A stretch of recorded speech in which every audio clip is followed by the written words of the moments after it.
دعوني أناجي مولا جليلا إذا الليل أرخى علي السدولا نظرت إليك بقلب ذليل لأرجو به يا إلهي القبولا دعونا نناجي مولا جليلا نحمده ونصلي على رسوله الكريم أما بعد قال الله تعالى في القرآن المجيد فاعملوا قال داود شكرا وقليل من عبادي الشكور وقال رسول الله صلى الله عليه وسلم من لم يشكر الناس لم يشكر الله وعن عمر بن الخطاب رضي الله تعالى عنه قال كنا عند رسول الله صلى الله عليه وسلم ذات يوم إذ طلع علينا رجل شديد بياض الثياب شديد سواد الشعر ولم يعرفه منا أحد أو كما قال عليه الصلاة والسلام بدلدار محترم اور برادران عزیز پہلے میں نے آپ کے سامنے قرآن مجید کی ایک آیت پڑھی اس سے متعلق کچھ عرض کروں گا پھر اس کے بعد اس کی تائید میں جناب نبی کریم صلی اللہ علیہ وسلم کی ایک حدیث آپ کے سامنے بیان کی اس سلسلے میں بھی کچھ عرض کرنا ہے میں جس موضوع پر اس مسجد کے اندر گفتگو کر رہا تھا اور میری بات چیت جاری تھی وہ حدیث تھی حضرت عمر بن خطاب رضی اللہ تعالیٰ عنہ کی عجیب بات اور عجیب اتفاق بعض چیزیں ایسی عجیب و غریب پیش آتی ہیں اور ان کے اندر ایسا حسن اتفاق ہوتا ہے کہ اس پر تعجب ہوتا ہے اس مسجد کا نام مسجد عمر ہے میرا پہلا بیان یہاں پر ہی ہوگا نیوزی لینڈ میں آنے کے بعد اور یہاں پر حاضر ہونے کے بعد اور پہلا بیان بھی حضرت عمر رضی اللہ تعالیٰ عنہ کی شخصیت سے متعلق ہوا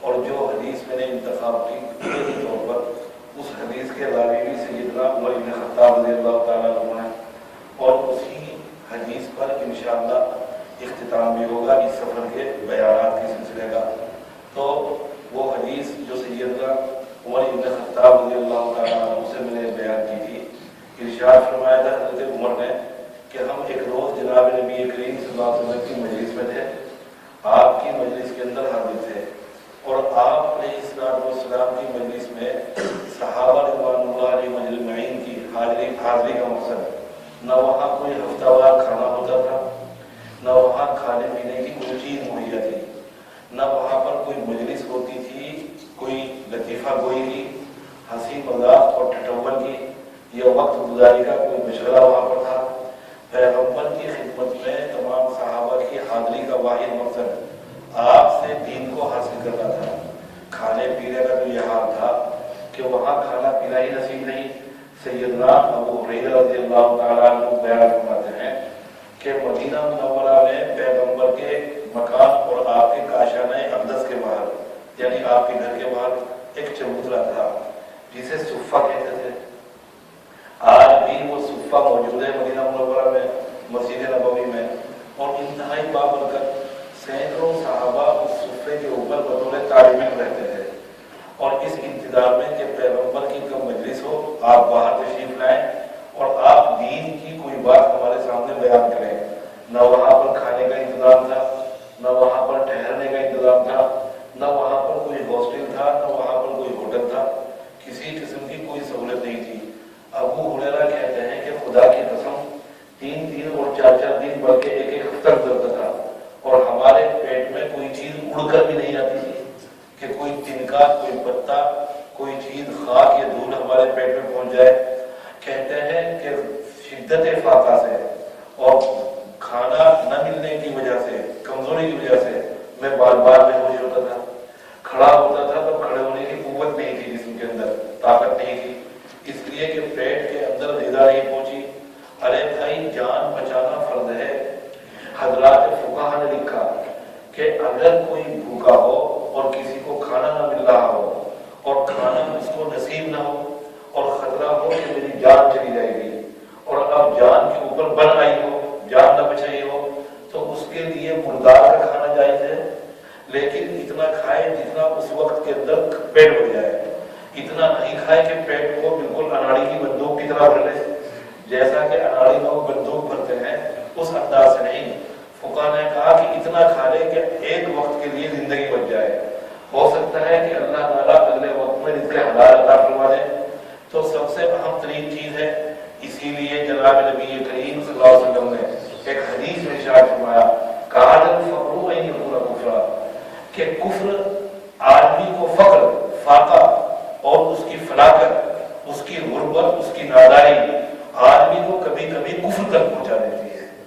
آدمی رزق حاصل کرنے کے لیے کبھی کبھی کفریہ کام انجام دینے پر آمادہ، آدمی کبھی ڈاکہ ڈالنے کے اوپر مجبور، آدمی کبھی دوسرے کے مال کو ہڑپ کرنے کے اوپر مجبور، اور تمام وہ چیزیں جو حرام ہیں ان کو اختیار کرنے پر، یہاں تک کہ آدمی کفر کی سرحدوں میں داخل ہو جائے محض اس لیے رزق کے حاصل کرنے کے لیے. چنانچہ حضرت ابو ہریرہ کہتے ہیں کہ تین دن اور 4 دن اور ہفتہ گزرتا تھا اور ہمارے پیٹ کے اندر کچھ نہیں پہنچتا تھا. کہتے ہیں کہ بعض صحابہ کبھی کھجور لاتے اور کھجور ایک ہوتی تو اس کو 3 صحابی استعمال کرتے. کسی نے چوسا ٹافی کی طرح اور چوسنے کے بعد پھر دوسرے صحابی کو دے دی، اس نے چوسا تو تیسرے کو پکڑا دی. تو اس انداز سے وقت گزارتے. کہتے ہیں ابو ہریرہ کہ میں کھڑا ہونا چاہتا تھا، کھڑا نہیں ہو سکتا تھا، اور ادھر میں کھڑا ہوا ہمت ساری جمع کر کے، لیکن باقاعدہ زمین پر گر پڑتا، بے ہوش ہو جاتا. فرماتے ہیں کہ لوگ یہ سمجھتے تھے کہ مجھے مرغی کا مرض ہے. ایک مرض ہوتا ہے مرغی کا جس میں آدمی کے ہوش و حواس جاتے رہتے ہیں. وہ اگر اچانک اچھا خاصا سڑک پر چل رہا ہے، وہ اچھا خاصا بیٹھا ہوا ہے، اچانک بے ہوشی جاری ہوتی ہے، منہ سے اس کے راہ نکلتی ہے اور اس کے تمام اعضاء کے اندر تناؤ کی کیفیت اور اعضاء کے اندر تشنج کی کیفیت، اور وہ وہیں پر گر پڑتا ہے. نہ اسے یہ ہوش کہ میں نالی کے اندر گرا ہوا ہوں یا سڑک کے اوپر، میں کسی ایسی جگہ پر جہاں اور چوٹ لگ سکتی ہے، کچھ بھی پتہ نہیں. ابو ہریرہ کہتے ہیں کہ لوگ میرے بارے میں یہ خیال کیے ہوئے تھے کہ میں مرغی کا مریض ہوں. کہتے ہیں کہ خدا کی قسم مجھے کوئی مرض نہیں تھا، خدا کی قسم میں کسی مرض کا مریض نہیں تھا. فقط اتنی بات تھی کہ کمزوری کی وجہ سے میں بار بار بے ہوش ہوتا تھا. تو کھانے کے لیے وہاں اس مجلس میں موجود نہیں تھا. وہاں تو روح کی غذا تقسیم ہوتی تھی، وہاں تو دل کی غذا تقسیم ہوتی تھی، وہاں تو دماغ کی غذا تقسیم ہوتی تھی، وہاں تو وہ علوم بیان کیے جاتے تھے جو روح کے لیے، دماغ کے لیے اور دل کے لیے کارآمد ہو، جو ان کے لیے قوت پہنچائیں، قوت وہاں پہنچائیں، وہ تمام چیزیں. تو عجیب و غریب پیغمبر کی خدمت میں ہر کوئی حاضر ہوگا. آپ کی خدمت میں شہر کے صحابہ بھی آتے، مدینہ منورہ کے صحابہ تو بکثرت حاضر ہوتے، اور گاؤں اور دیہات کے صحابہ بھی تشریف لاتے.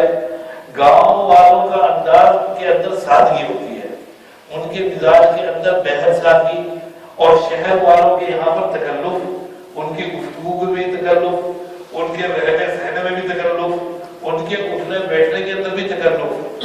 مشہور ہے ہمارے علاقے میں لکھنؤ کے بارے میں کہ وہاں پر نواب رہے ہیں، ہمیشہ سے نواب لوگوں کا گڑ رہا ہے.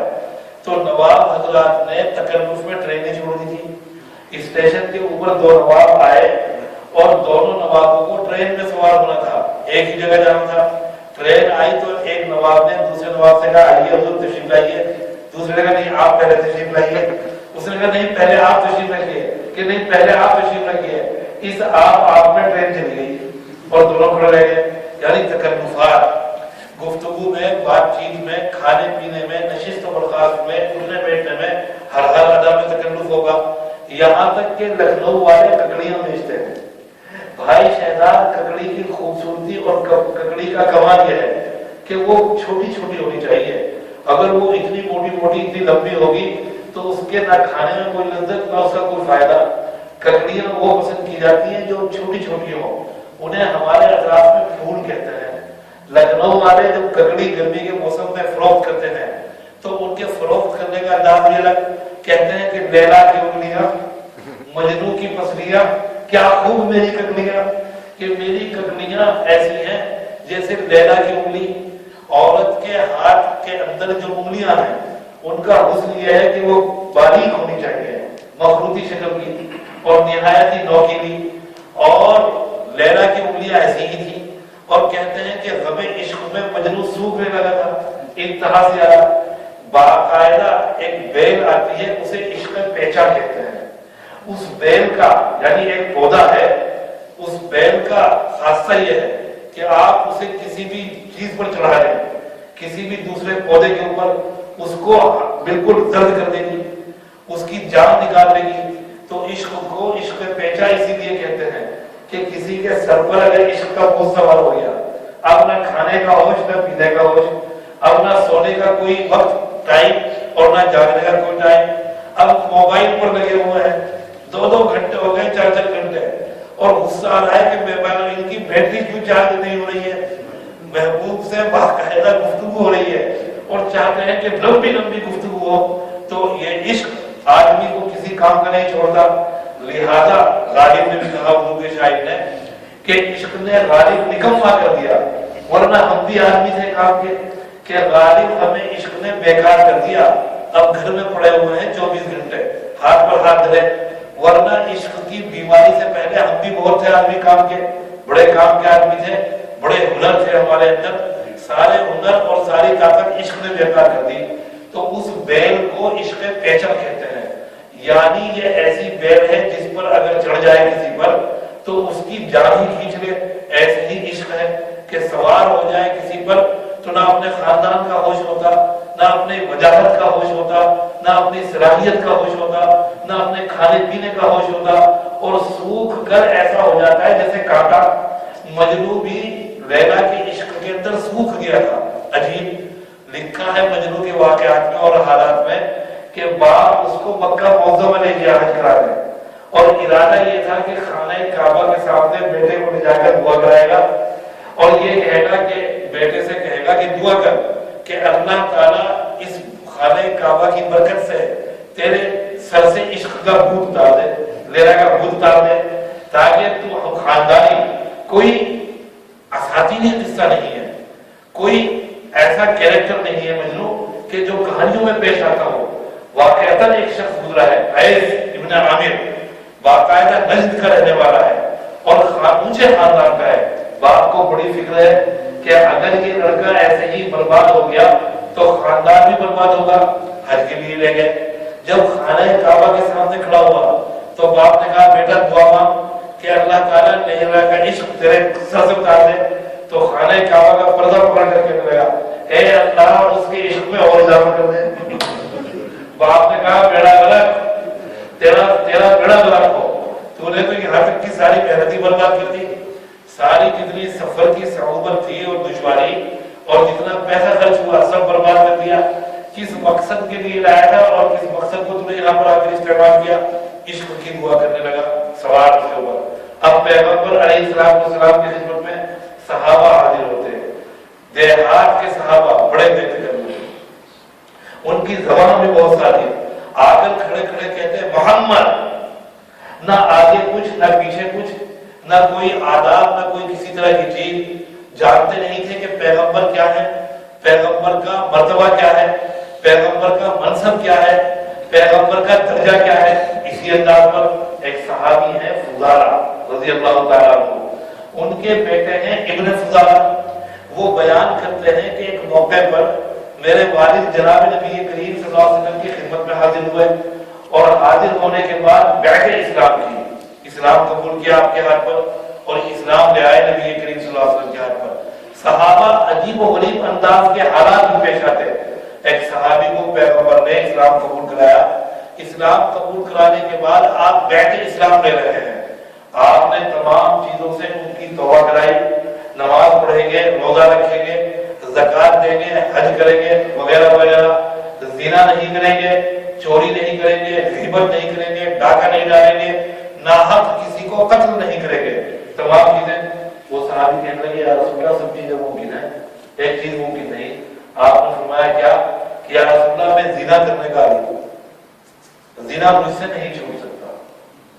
یا رسول اللہ یہ تو میری عادت میں شامل ہے، یہ تو میری گھٹی میں شامل ہے۔ گھٹی جانتے ہیں، گھٹی وہ چیز ہوتی ہے جو بچے کے پیدا ہونے کے بعد سب سے پہلے غذا اس کے حلق میں ڈالتے ہیں تاکہ حلق کے اندر جو چیزیں گندگی موجود ہے وہ صاف ہو جائے، اسے گھٹی کہتے ہیں۔ یعنی پہلی غذا جو بچے کے پیٹ میں جاتی ہے وہ گھٹی۔ تو کہنے لگا کہ یہ تو زنا میری گھٹی میں پڑا ہوا ہے، یعنی میں تو اس کا ہمیشہ سے عادی ہوں، یہ نہیں چھوڑ سکتا۔ آپ نے نہ ڈانٹا، نہ آپ نے ڈانٹا، نہ آپ نے ناراض ہوئے، نہ آپ نے کہا کہ اٹھ جاؤ یہاں سے بدتمیز، فلاں فلاں کوئی سخت جملہ۔ حدیث میں ہے کہ آپ ان کے شانے پر ہاتھ پھیرتے رہے، بڑے پیار سے آپ ان کے ساتھ بڑے محبت کا اظہار فرماتے رہے، اور بڑی نرمی سے آپ نے یہ کہا، سمجھایا ان کو کہ دیکھو جس کے ساتھ تم زنا کرو گے وہ کسی کی بہن ہے، کسی کی ماں ہے۔ کہنے لگے یار بے بلا شبہ کہ کیا تم یہ پسند کرو گے کوئی تمہاری بہن کے ساتھ زنا کرے؟ یا رسول اللہ گھر اڑاؤں گا، یا رسول اللہ جان لے لوں گا۔ آپ نے فرمایا جتنے نازک احساسات تمہارے ہیں اپنی بہن کے بارے میں، اپنی بیٹی کے بارے میں، اپنی والدہ کے بارے میں، اتنے ہی نازک احساسات دوسرے کی بھی ہیں۔ فوراً توبہ کری، سمجھ میں آ گئی کہ یار پیغمبر نے جو اسلوب اختیار کیا، جو طریقہ اختیار کیا، فوراً دماغ میں۔ یہ فضالہ کہتے ہیں کہ میں نبی کریم صلی اللہ علیہ وسلم کی خدمت میں حاضر ہوا، حاضر ہونے کے بعد میں نے عرض کیا یا رسول اللہ اسلام قبول کرائیے۔ نبی کریم صلی اللہ علیہ وسلم نے اسلام قبول کرایا۔ جب اسلام قبول کر لیا وہ جانے لگے تو کہنے لگے یا رسول اللہ کوئی خاص ہدایت، آپ کی کوئی خاص نصیحت جس پر میں عمل کروں؟ پیغمبر نے ارشاد فرمایا کہ تمام جو چیزیں میں نے تم سے قبول کرائی اور تم سے وعدہ کیا سب پر عمل کرنا۔ کہنے لگے یا رسول اللہ ایک چیز ممکن نہیں۔ آپ نے فرمایا کیا؟ کہ یا رسول اللہ میں تو بڑا بزی آدمی ہوں، نیوزی لینڈ میں رہتا ہوں، بوائل ہی میری بزی، میرے پاس تو گروسری ہے، میرے پاس تو بڑی بڑی دکانیں ہیں، یا رسول اللہ سب کھجانے کی بھی فرصت نہیں ہے، یا رسول اللہ یہ 5 وقت کی نماز نہیں پڑھ سکتا، آپ ان نمازوں کی تعداد کم کیجیے، میرے لیے یہ ممکن نہیں کہ میں 5 وقت کی نمازوں کے لیے ٹائم نکال سکوں۔ آپ نے حدیث میں ارشاد فرمایا ان العصرین کہ 2 نمازیں تو پڑھنی پڑیں گی۔ علماء میں بحث شروع ہو گئی کہ پیغمبر صلی اللہ علیہ وسلم نے 5 میں سے کم کر کے 2 کر دی۔ اللہ اکبر۔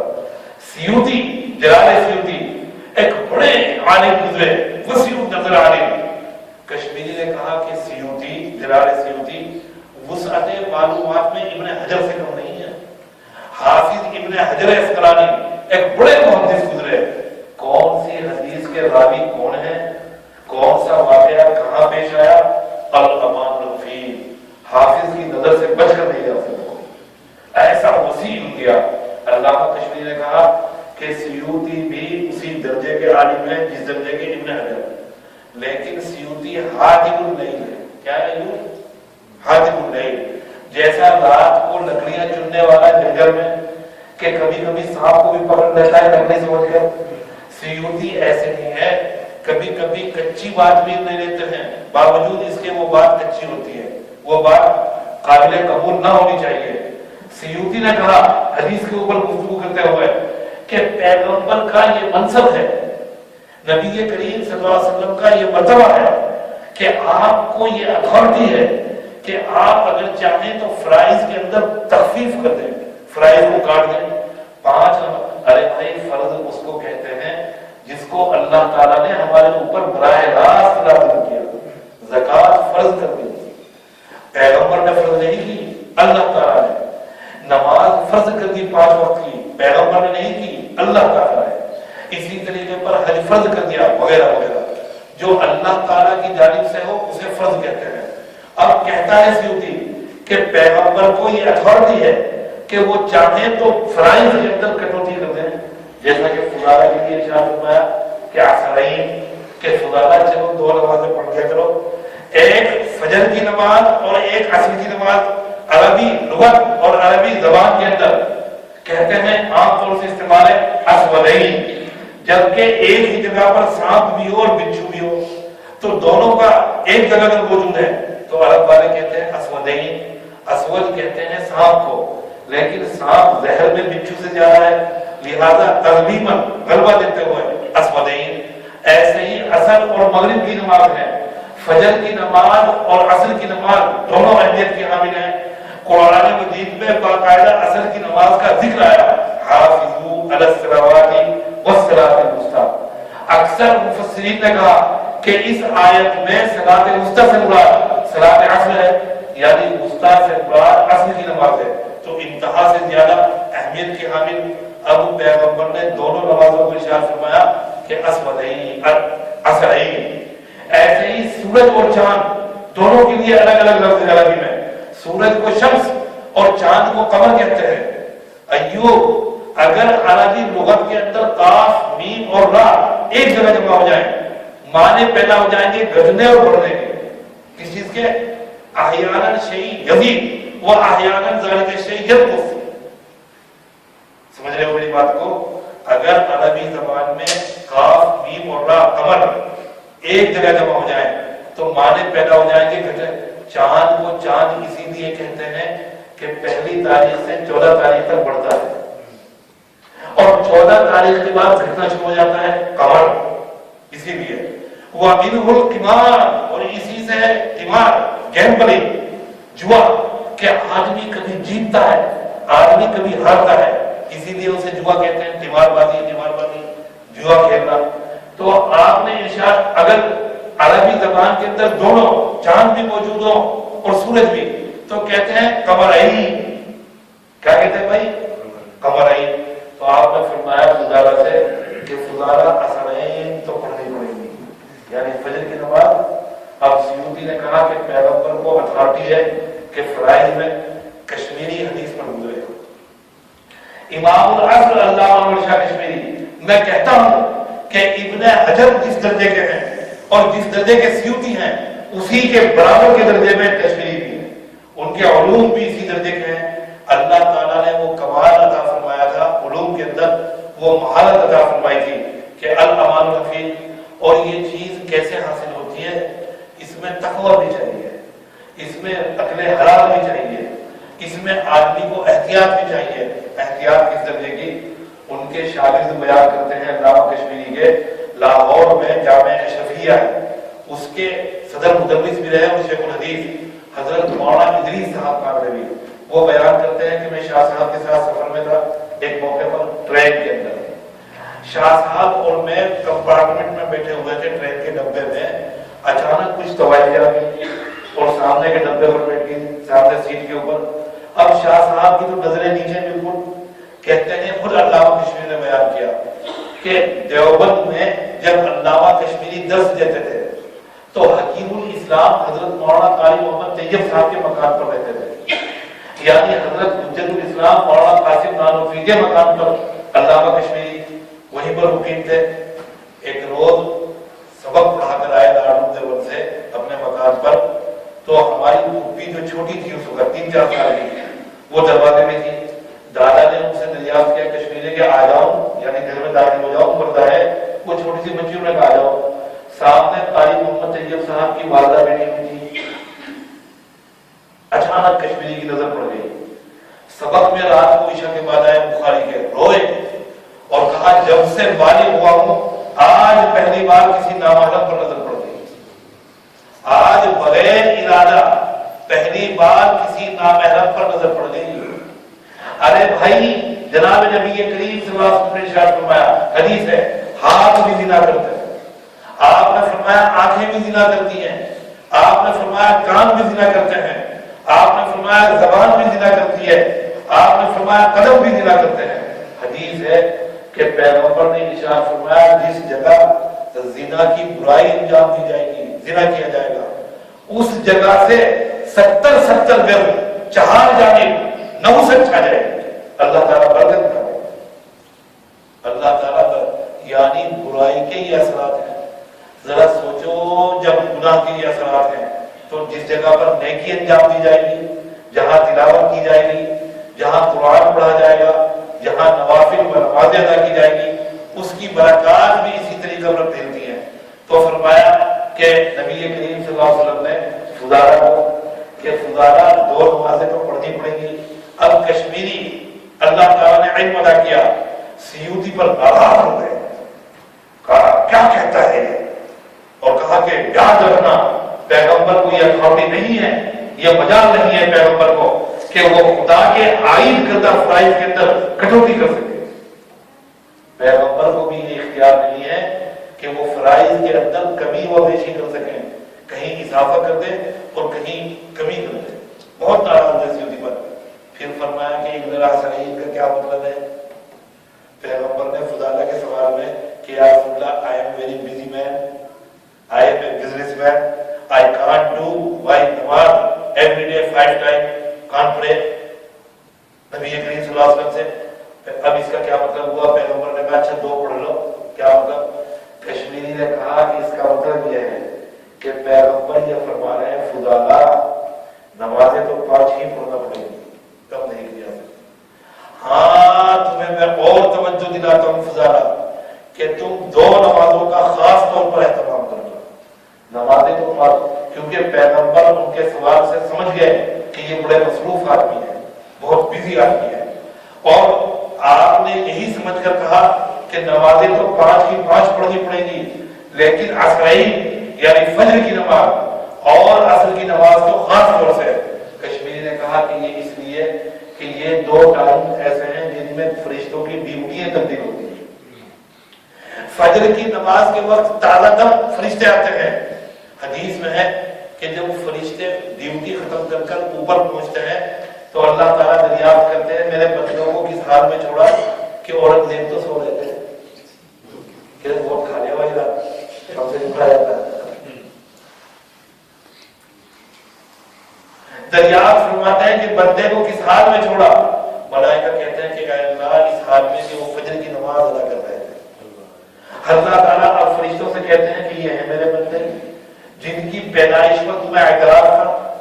حضرت آدم کو جس وقت اللہ تعالیٰ نے پیدا کرنا چاہا تو قرآن مجید میں ہے وَإِذْ قَالَ رَبُّكَ لِلْمَلَائِكَةِ إِنِّي جَاعِلٌ فِي الْأَرْضِ خَلِيفَةً کہ اور تیرے رب نے فرشتوں سے جب یہ کہا کہ میں زمین پر اپنا خلیفہ بنا رہا ہوں، آدم کو پیدا کر رہا ہوں، قَالَ أَتَجْعَلُ مَن يُفْسِدُ فِيهَا وَيَسْفِكُ الدِّمَاءَ کیا آپ زمین میں ایسے مخلوق کو اپنا خلیفہ بنائیں گے کہ جو زمین کے اندر خون بہائے گا، جو زمین کے اندر فساد پیدا کرے گا؟ کبھی یمن ہے، کبھی عراق ہے، کبھی ویتنام ہے، کبھی جاوا ہے، کبھی سماٹرا ہے، کبھی انڈیا ہے، کبھی پاکستان ہے، ہر طرف پورے دی انسان کو مار رہا ہے. فرشتوں نے اعتراض کیا کہ انسان کو آپ اپنا نائب بنا رہے ہیں، اپنا خلیفہ، یہ تو ایسی مخلوق ہے جو زمین میں فساد برپا کرے گی، زمین میں خون بہائے گی. اعتراض کیا.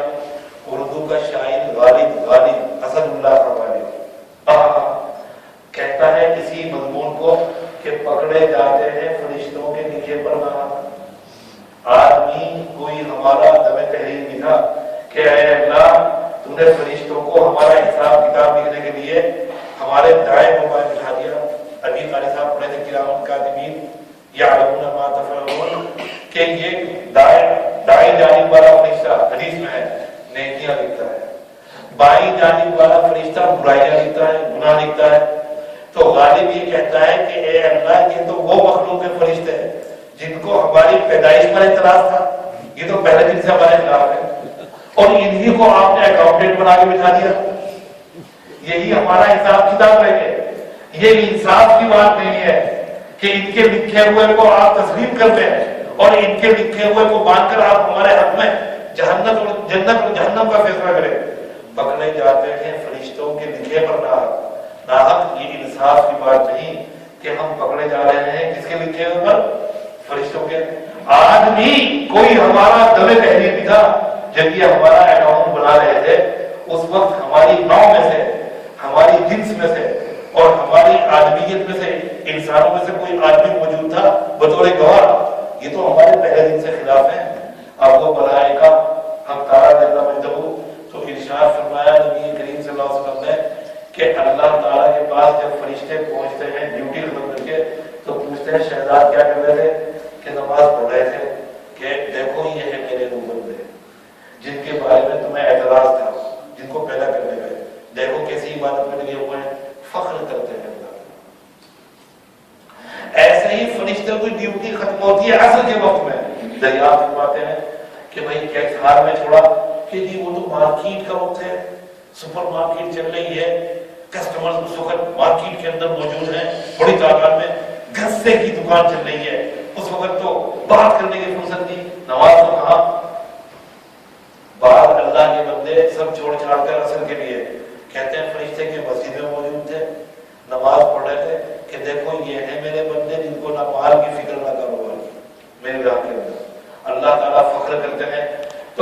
نے کہا کہ یہ دونوں وقت غفلت کے ہیں، فجر کی نماز کا وقت بھی غفلت کا ہے. کتنا زور پڑتا ہے اٹھتے وقت رات کو فجر کی نماز کے لیے. ارے چھوڑو اس موسم کو، ابھی تو سمر ہے. سردیوں میں دیکھیے جب برف باری ہوتی ہے، اور یہاں چھوڑنے کو جی جا رہا ہے. ارے چھوڑو میاں، پڑھ لیں گے دیکھی جائے گی. ارے میاں جی چاہتا ہے کہ تیمم ہو جائے ہمارے اوپر، پورے آپریٹ سے پانی ختم ہو جائے اور تیمم ہو جائے. لحاظ کی گرمی نہیں چھوڑ رہی ہے. اس وقت میں اللہ تعالیٰ کے لیے بندہ باہر آئے اور نماز ادا کرے. تو ارشاد فرمایا کہ سب سے اہم ترین چیز ہے. اب زور پڑ رہا ہے طبیعت کے اوپر. مجھ سے ہمارے ایک استاد سے دارالعلوم دیوبند میں بخار آ گیا. حضرت مولانا بخاری صاحب ہاشم بخاری پھر دیوبند سے ہجرت کر کر مکہ معظمہ اور پھر وہاں سے مدینہ منورہ اور حضرت کی وہی وفات ہوئی. ہم نے دیکھا حضرت کو جو ہمیں پڑھاتے تھے تو حضرت کے پاؤں میں انگلیاں نہیں تھیں. تو میں ایک روز غور سے دیکھ رہا تھا، بیٹھا ہوا حضرت سبق پڑھا رہے تھے. کہنے لگے شاہ جی کیا دیکھ رہے ہو، شاہ صاحب کیا دیکھتے ہو؟ میں نے کہا حضرت آپ کے پاؤں میں انگلی نہیں ہے. کہنے لگے بخارا میں جس وقت میں چلا ہوں اور روس ہوتا ہوا آیا ہوں ہندوستان، تو ایسے برفیلے علاقے میں پھنس گیا کہ ٹھنڈک کی وجہ سے میری انگلی ٹوٹی ہوئی تھی، ایسی شدید. اب اس عالم کے اندر کوئی اللہ تعالیٰ کا فرض کو ادا کرنے کے لیے اپنے آپ کو مستعد کر لے اور تیار. تو ارشاد فرمایا کشمیری نے کہ دونوں وقت غفلت کے ہیں. فجر کا وقت بھی غفلت کا ہے اور شام کو مارکیٹ کا وقت بھی ہے، بازار کا وقت ہے. لوگ اب دکانوں کے اوپر خوب آتے ہیں اور فضالہ اس وقت بزنس مین ہے، فضالہ کی تجارت ہے. تو پیغمبر نے ارشاد فرمایا فضالہ دو وقت کی نمازیں خاص طور سے پڑھنی پڑیں. تمہارا ان کا ان نمازوں کا خاص اہتمام کرنا. پیغمبر جانتے ہیں کہ اگر فضالہ نے فجر کی نماز پڑھنی اور عادی ہو گئے اور عصر کی نماز کے عادی ہو گئے، باقی تو پڑھنا پھر آسان ہو گئی. ظہر کی نماز اور مغرب کی نماز اور عشاء کی تو پھر آسان ہو جائے گی. تو اس لیے ارشاد فرمایا اب نبی کریم صلی اللہ علیہ وسلم کی مجلس، آپ کی مجلس کے اندر آپ کے بیانات، آپ صلی اللہ علیہ وسلم کی ارشادات، آپ کی خدمت میں آ گئے. صاحب حضرت عمر فرماتے ہیں اور آنے کے بعد پیغمبر کے گھٹنوں سے گھٹنوں لگا کر بیٹھے نہایت بے تکلفی سے اور پیغمبر سے دریافت کیا کہ اسلام کیا ہے. آپ نے فرمایا ان تشہد ان لا الہ الا اللہ وان محمد رسول اللہ. پھر آپ نے ارشاد فرمایا وان تقیم الصلاۃ. اب یہ سوال کرنے، حدیث لمبی ہے بھائی، حدیث تو طویل ہے اور حدیث کا حق ادا نہیں کیا جا سکتا اس مختصر مدت میں اور اس سفر کے اندر. پھر کبھی یار زندہ صحبت باقی، کبھی پھر زندگی ہوئی اور سفر ہوا تو انشاءاللہ پورا کروں. تو آپ نے اس حدیث کے اندر علماء کے درمیان بحث ہوئی کہ کب یہ حدیث اور یہ واقعہ کب پیش آیا اور یہ آنے والے کون تھے. آخر میں جب یہ آنے والے صاحب جو سوال کر رہے تھے جب گئے تھے اٹھ کر، تو آپ نے صحابہ سے کہا جانتے ہو یہ کون ہے؟ صحابہ نے کہا اللہ و رسولہ، اللہ جانتے ہیں اور اللہ کا رسول جانتا ہے. آپ نے صحابہ سے کہا جاؤ انہیں باہر سے جاؤ فوراً لاؤ بلا کے. تو صحابہ گئے باہر، دیکھا ادھر بھی دیکھا ادھر بھی. اب اس زمانے کا مدینہ منورہ کوئی وہاں پر بلڈنگیں تھیں، کوئی مارکیٹ تھی، ادھر بھی سہلا ادھر بھی سہلا.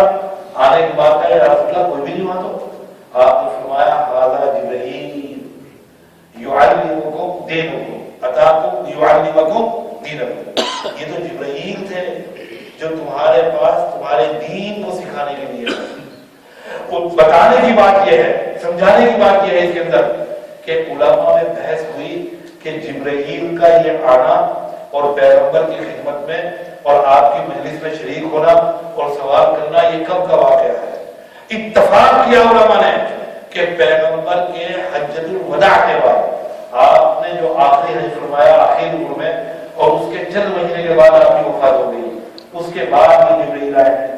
یعنی آخری عمر میں سیدنا جبرائیل علیہ السلام آئے اور پیغمبر سے دین کے بارے میں سوالات کیے، اس لیے کہ تاکہ اب آخری وقت ہے پیغمبر کا، اب پیغمبر کی رخصت ہے. ڈاکٹر اقبال شاعر مشرق نے ایک موقع پر کہا کہ کئی دن کا مہمان ہوں، اے اہل محفل چراغ سحر کو بجھا چاہتا ہوں. کہ کوئی دن کا مہمان ہوں اے اہل محفل چراغ سحر کو بجھا چاہتا ہوں. قدیم زمانے میں چراغ جلاتے تھے, اس کے اندر تیل رات بھر جلتا رہتا تھا. صبح کے وقت میں اب تیل ختم, چراغ بجھنا چاہتا تھا, اس کی روشنی ختم. اقبال کہنا ہے کہ کچھ ہی دنوں کا مہمان رہ گیا میں, اے لوگوں جتنا مجھ سے فائدہ اٹھانا چاہتے ہو اٹھاؤ. کوئی دن کا مہمان ہو, اہل محفل, چراغ سحر ہوں, صبح کو تک جلنے والا چراغ ہوں. اب میرا وقت بجھنے کا قریب آ گیا, وقت بہت قریب ہے. اب پیغمبر کی رخصت ہے, اب پیغمبر دنیا سے تشریف لے جانا چاہتے ہیں. اب قریب آپ کی بلاوا آ گیا اور آپ اس دنیا سے سفر کر جائیں گے. اب دین کا خلاصہ, دین کا نچوڑ, دینی تعلیمات کی تفصیل چاہتے ہیں اللہ تعالیٰ پیغمبر کی زبان سے سوال و جواب کی صورت میں صحابہ کے سامنے بیان ہو جائے. دیکھو پڑھانے کا ایک طریقہ تو یہ ہے کہ لیکچرر آیا, آنے کے بعد اس نے لیکچر دیا اور چلا گیا. ایک طریقہ یہ ہے کہ سوال و جواب اس صورت میں زیادہ آسانی کے ساتھ بچے کو سمجھا سکتے ہیں. تو جبرائیل آئے, سوال کر رہے ہیں اسلام کے بارے میں, ایمان کے بارے میں, احسان کے بارے میں, اور دوسرے سوالات نبی کریم سے قیامت کے بارے میں سوالات کیے کہ قیامت کب آئے گی, علامات قیامت کیا ہیں, تمام چیزیں, تاکہ اب قیامت تک کے لیے تمام انسانوں کے لیے کہ دین کی تعریف کیا ہے, دین کے مطالبات کیا ہیں, وہ چیزیں سامنے آ جائیں. یہی کچھ آپ کے سامنے بیان کرنا چاہتا تھا. اب فرصت ختم ہے, وقت رخصت آ گیا. بھائی میں نے آپ کے سامنے دوسرے قرآن مجید کی آیت پڑھی, ارشاد فرمایا اے آل داؤد, اے داؤد کے گھر والوں شکر ادا کرو اللہ تعالیٰ کی نعمتوں کا. اور پھر فرمایا بطور شکوہ اللہ تعالیٰ نے کہ میرے بندوں میں بہت کم بندے ایسے ہیں جو میری نعمتوں کا شکر ادا کرتے ہیں. نبی کریم صلی اللہ علیہ وسلم کی حدیث بیان کی کہ جو لوگوں کا شکر ادا نہیں کرے گا وہ اللہ تعالیٰ کا بھی شکر ادا نہیں کر سکتا. جس کو لوگوں کا شکر ادا کرنے کی توفیق نہیں ہوگی. بھائی شکر عجیب و غریب نعمت ہے, عجیب و غریب نعمت ہے, جس کے بارے میں متعدد بیانات میں عرض کر چکا آپ کے سامنے کہ اللہ تعالیٰ کی عظیم الشان توفیق ہے. سیدنا امام اعظم, آخری بات آپ کو بتاتا ہوں, سے کسی نے دریافت کیا کہ امام سب سے بڑی دولت کیا ہے, امام اعظم سے. امام اعظم نے فوراً فرمایا ایمان. ایک مومن کے لیے ایمان سے بڑھ کر کوئی دولت نہیں ہو سکتی. سوال کرنے والے نے سوال کیا کہ اس دولت کو کیسے باقی رکھے. عظیم بابا اکاؤنٹنٹ ہو, کیسے لوگوں کا پیسہ بچواتے تھے, ایسے کرو ایسے کرو ایسے کرو ایسے کرو, یہ اکاؤنٹ بناؤ وہ اکاؤنٹ بناؤ. اب ایمان کی دولت بچانے کے بھی ہم اکاؤنٹنٹ ہیں, ہم بتائیں گے کہ ایمان کیسا بچتا ہے. حضرت امام اعظم سے سوال کیا کہ حضرت کی دولت ہے, شیطان جیسا ڈاکو پیچھے لگا ہوا ہے دولت کے. چور ڈاکو ہر وقت چاہتا ہے کہ انسان کو غفلت میں مبتلا کر کے اس کے ایمان کی دولت کو چرا لے. ایک صاحب نے حضرت مجدد ملت مولانا اشرف علی تھانوی سے کہا کہ حضرت ہر وقت قلب کے اندر وساوس, دل کے اندر برے برے خیالات آتے ہیں. حضرت عاجز آ گیا, حضرت پریشان ہو گیا, نماز میں کھڑا ہوتا ہوں تو برے خیالات, حضرت تلاوت کرتا ہوں تو برے خیالات. حضرت نے فرمایا الحمدللہ رب العالمین. کہنے لگا کہ حضرت میں تو اپنا فرض بیان کر رہا کہ اتنے برے برے خیالات, مجھے رونا آتا ہے, میں رونے کو جی چاہتا ہے, اور آپ اللہ کا شکر ادا کر رہے ہیں. کہنے لگے بھائی اس لیے کہ چور وہیں پر آتا ہے جہاں مال ہو. اسی درخت پر پتھر چلیں گے جس درخت کے اوپر پھل لگا ہوگا, ورنہ گنجے درخت پر کون پھل چلائے گا, کون ڈلے چلائے گا. تو فرمایا کہ میں اس پر شکر ادا کر رہا ہوں کہ تمہارے قلب میں ایمان کی دولت ہے, اس لیے شیطان حملے کرتا ہے. پھر حضرت نے فرمایا آنے دو وسوسوں کو, جتنا چاہیں آئیں, لانا مت. اگر خود سے آ رہے ہیں تو کوئی گرفت نہیں, اللہ تعالیٰ کے یہاں کوئی پوچھ تاچھ نہیں, کوئی گناہ نہیں. لیکن اگر باقاعدہ کوشش کر کے لا رہے, نماز میں کھڑے ہوئے, وہ کرکٹ شروع ہو گیا ہوگا, 4 چکے لگا دیے ہوگے تک, یعنی جلدی سے امام نماز میں ختم کرتا. اگر یہ سلام پھیر دے تو 2 اوور دیر ہو جائے. یہ تو میں شرافت کے خیالات بتا رہا ہوں, بربادی کے خیالات آ رہے ہیں ذہن کے اندر, فساد کے خیالات آ رہے ہیں, زنا کے خیالات آ رہے ہیں, پلاننگ تمام ذہنوں کے اندر ہو رہی ہے. فرمایا حضرت تھانوی نے کہ اگر ارادتاً کوشش کر کے لاؤ گے وساوس کو اور سوچو گے, اس پر اللہ تعالیٰ گفٹ کرے گا. اور اگر خود و خود آ رہے وہ اللہ تعالیٰ کے یہاں، یہ تو علامت ہے اس بات کی کہ ایمان موجود ہے۔ شیطان چاہتا ہے کہ ایمان سے ہٹا دے ایمان کو۔ تو سائل نے حضرت امام اعظم سے پوچھا کہ حضرت جب یہ سب سے بڑی دولت ہے، اس دولت کو کون سے لاکر میں رکھیں، کون سے بینک میں لے جا کے رکھیں، اس کی حفاظت کیسے کریں؟ فرمایا اس کا بتاتا ہوں، اس پر عمل کر دینا، انشاءاللہ ایمان کے ساتھ اس دنیا سے رخصت ہو گئے۔ دریافت کیا حضرت کو کیا ہے؟ فرمایا مغرب کے بعد جو 2 رکعتیں پڑھتے ہیں، اس میں پہلی رکعت میں ایمان کی حفاظت کی نیت کے ساتھ سورہ فلق اور دوسری رکعت کے اندر سورہ والناس پڑھتے رہنا۔ اگر اس پر زندگی بھر عمل کرو گے تو انشاءاللہ یقین ہے ایمان اپنا صحیح سلامت لے جاؤ گے دنیا سے۔ حضرت نے نسخہ بیان کر دیا حضرت امام اعظم نے۔ تو بہرحال بھائی شکر اللہ تعالیٰ کا ایک عظیم الشان نعمت ہے۔ بھائی میں یہاں آیا بالکل ایسے جیسے جبرائیل کو کوئی نہیں پہچانتا تھا۔ نبی کریم کی محفل میں حضرت عمر نے بیان کیا کہ ولا یعرفہ منا احد، ہم میں سے کوئی بھی اسے نہیں جانتا تھا۔ ایوب کھڑے تھے ایئرپورٹ پر اور ان کے ایک بہنوئی کھڑے ہوئے تھے، ہارون اور ایک اور فیروز پٹیل موجود تھے۔ ان تینوں میں سے میری کبھی زندگی میں ملاقات نہیں ہوئی، 2 سے تو کبھی بات بھی نہیں ہوئی تھی زندگی میں، ان سے میری ٹیلی فون پہ بات چیت تھی، یہ اکیلے موجود تھے۔ سارے میرے احباب، میرے گھر والے، میرے اہل ویال کہاں جا رہے ہو، کہاں جا رہے ہو؟ نیوزی لینڈ والے کچے میں چلا جائیں گے، عالم کھو ہے نیوزی لینڈ والے، کھا جائیں گے تم زندہ واپس نہیں آؤ گے، کہاں جا رہے ہیں؟ میں کوئی نہیں بھی آئے تھے، مجھے خود ڈر لگ رہا تھا کہ میں پتہ نہیں کہاں جا رہا ہوں۔ دنیا کے آخری سرے کے اوپر دل کے اندر ایک انجانا خوف تھا، یا اللہ کیسے لوگ ہوں گے، یا اللہ میری بات بھی سمجھیں گے نہیں سمجھیں گے۔ دعا کرتا چلا رہا تھا کہ اللہ ان کو میری معرفت عطا فرما، الہ العالمین جو کچھ کہوں اسے سمجھنے کی توفیق عطا فرما، الہ العالمین میری اجنبیت وہاں پر ختم کر دے۔ میرے لیے مانوس لوگ الحمدللہ تمام لوگ ایسے ملے کہ جن کی چہروں پر محبت کے آثار تھے، جن کے چہروں کے اوپر کشش تھی میرے لیے محبت ان کے چہروں سے ظاہر ہوتی تھی، آیا ہوتی تھی۔ میں ان تمام چہروں کا اور ان تمام لوگوں کا دلی شکر گزار ہوں۔ اللہ تعالیٰ کے دربار میں شکر ادا کرتا ہوں اور ان کے لیے دعا کا وعدہ کرتا ہوں کہ اللہ تعالیٰ ان کے گھروں کو آباد رکھے، شاد رکھے۔ اب رخصت کا وقت ہے، شاعر نے کہا کہ سیر کی خوب پھرے، پھول چنے، شاد رہے، جاتے ہیں باغبان گلشن تیرا آباد رہے۔ اب در و دیوار میں حسرت سے نظر کرتے ہیں، خوش رہنا اے اہل وطن ہم تو سفر کرتے ہیں۔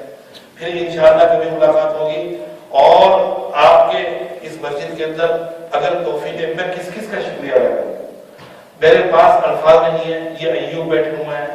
بھائی کسی کو مہمان رکھنا بڑا مشکل کام ہے، حدیث میں بھی 3 دن کی اجازت ہے، میں تو 12 دن تک پڑھا رہا۔ میرے لیے اوقات پرائیویسی ختم ہو جاتی ہے، میں جانتا ہوں مہمان کیا چیز ہے۔ آپ کھلا بھی دیں، آپ پلا بھی دیں، آپ روم بھی دے دیں، آپ دوسری سہولتیں بھی فراہم کر دیں، لیکن آپ کی پرائیویسی ختم ہو گئی۔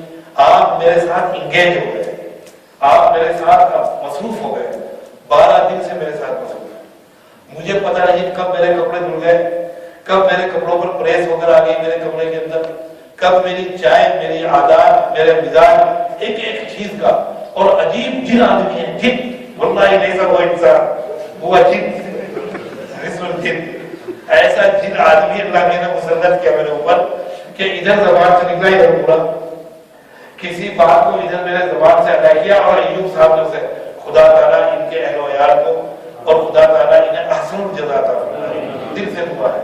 یہاں پر حیدر صاحب ہیں، عظیم بابا ہیں، ہمارے اورنگزیب صاحب ہیں، ہمارے انور مطالعہ ہیں، مرزا بلادرس ہیں، میرے بہت محترم بزرگ حضرت مولانا بشیر دیوان صاحب ہیں۔ میرے لیے فخر کی بات ہے کہ حضرت کے سامنے، میرے لیے تو گستاخی بھی ہے کہ میں نے حضرت کے سامنے جرأت اقرار کی، لیکن یہ میرے مفاخر میں سے ہے کہ حضرت کے سامنے مجھے کچھ عرض کرنے کا موقع ملا۔ ان کی دعائیں سرپرستانہ، بزرگانہ، پدرانہ اور ان کی مشفقانہ دعائیں میری پشت پر ہیں، میری کمر پر۔ اللہ تعالیٰ نے مجھے ہمت عطا فرمائی۔ یہاں کے دوسرے بزرگ اگر میں کسی کا نام نہیں لے سکا تو مجھے معاف کرنا۔ میں تمام مساجد کے ذمہ داران کا شکر گزار ہوں، اس مسجد کی انتظامیہ کا شکر گزار ہوں، بابو بھائی اور دیگر جو یہاں کے ذمہ داران ہیں، خدا تعالیٰ انہیں دین کی مزید خدمت کی توفیق عطا فرمائے اور ان کی خدمات میں شان قبولیت پیدا فرما دے۔ اور دوسری مساجد جہاں پر مجھے دعوت دی گئی اور وہاں پر اہتمام کیا گیا، انتظام کیا گیا اور میری بات یہاں کی عوام تک پہنچائی گئی، اللہ تعالیٰ سب کو احسن جزا عطا فرمائے، خوش رکھے آپ سب کو، شاد رکھے، آباد رکھے۔ آپ سے دعاؤں کا میں بھی طلبگار ہوں۔ وآخر دعوانا الحمدللہ رب العالمین۔ اللہم صلی علی علیہ السلام، اللہم صلی علی شفیع فی جمیع الناس۔ اے رحمان، اے رحیم، اے اکرم الاکرمین، الہ العالمین، ہم آپ کو واسطہ دیتے ہیں آپ کے تخت کا، الہ العالمین آپ کو آپ کی کرسی کا واسطہ، اے اللہ آپ کو آپ کی قدرتوں کا واسطہ، الہ العالمین آپ کو آپ کی قوتوں کا واسطہ، الہ العالمین آپ کو آپ کے ملائکہ کا واسطہ، سیدنا جبرائیل علیہ السلام کا واسطہ، اے کریم آپ کو آسمانی کتابوں کا واسطہ، اے اللہ آپ کو آخری آپ کا کلام قرآن مجید کا واسطہ، الہ العالمین اس کے ایک ایک حرف کا واسطہ، الہ العالمین تمام انبیاء کا آپ کو واسطہ، الہ العالمین سیدنا جناب نبی کریم صلی اللہ علیہ وسلم کا واسطہ، اے اللہ صحابہ کا واسطہ، الہ العالمین اس امت کے ابدال غوث اور اس امت کے اندر جس نے کوئی نیکی کی ہو اس کی نیکی آپ نے قبول کی ہو اس کا واسطہ، اے اللہ ان واسطوں سے ہماری دعائیں قبول فرما،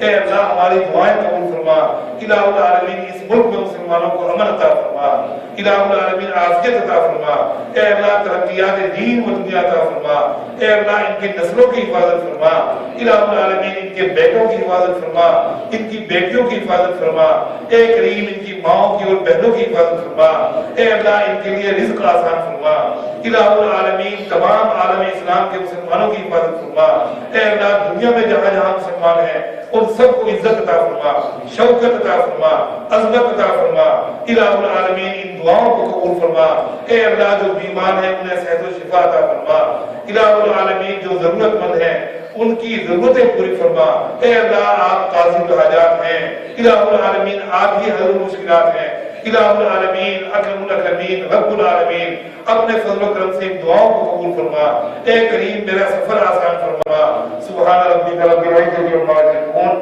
وسلام علی المرسلین والحمد للہ رب العالمین۔ Coming to New Zealand, and alhamdulillah we've benefited, and inshallah Allah subhanahu wa ta'ala give us tawfiq that we also make ihtiram of ulama when they come to New Zealand, and we must remember that the knowledge of ulama, ordinary man cannot reach that. And this is the verse of the Quran, that one who has ilm, an ordinary person cannot reach to that level. And we must remember that we must make ihtiram of this. And if we don't make ihtiram of ulama, then the community will become in jahalat. And even at the time of Nabi sallallahu alaihi wasallam, when they went out for jihad, some people had to stay back to teach Quran al-Kareem and Hadith of Nabi sallallahu alaihi wasallam. Because if everyone went out and everyone became shuhada in the ghazwa, then who is left to teach the deen? So this type of thing, we must remember that just because we have long jalabiyah, imama, lihya, that we don't become to the level of ulama. The sacrifice the ulama have given, and who says, Qala Rasulullah sallallahu alaihi wasallam, we cannot reach that level. When who teaches the sacred hadith of Rasulullah sallallahu alaihi wasallam, we cannot reach that. And if we think that we are above this, then we are in great effort. So may Allah subhanahu wa ta'ala give us the tawfiq and iman that we understand ulama and give them the deserved respect. And if we don't, Allah subhanahu wa ta'ala will ask us yawm al-qiyamah. And this will be asked, that if the Ahl al-Ilm, if we do not give them ihtiram, Allah will ask us that who were you? You had a khazana, you had a treasure in front of you, and you did not value